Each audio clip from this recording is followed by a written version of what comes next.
What is your word for this next year? So I'll share with you my word, but I want to explain why I'm asking this because it's really important.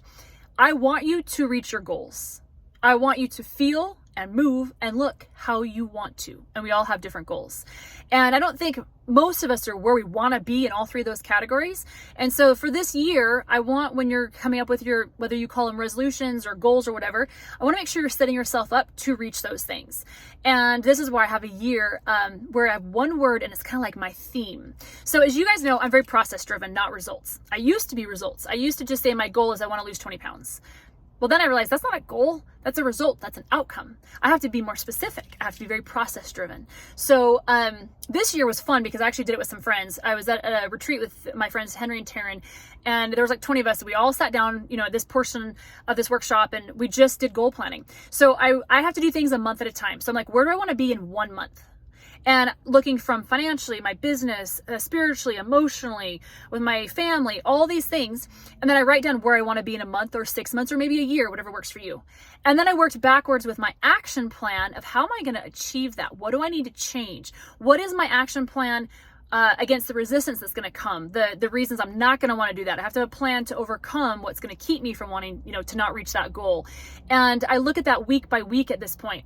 And as I was doing this in all these areas and just really focusing on where I want to be, and I'm going to make these things happen, and they're small and they're realistic expectations. And it was amazing because one word kept coming over and over to me with a theme of what all these goals were and where I want to be and how I want to feel, move, and look, where I want my business to be, where I want my relationship with my kids to be, where I want to be personally, because I just went through a divorce. And so my last year, my word was probably more of survive, right? And I did, and I'm coming back stronger and healthier and happier. So this year, to me, the word is build.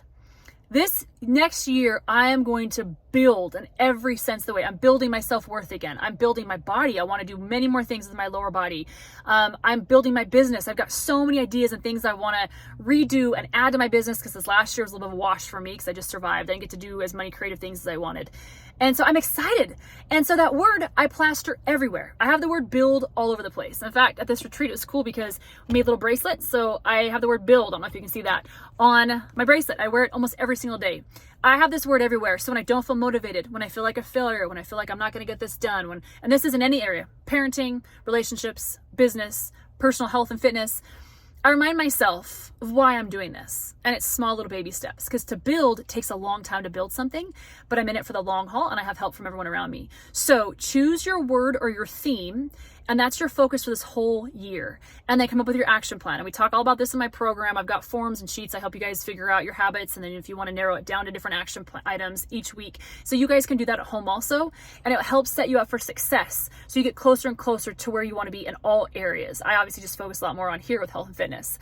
So let me know after some reflection, what's your word for next year?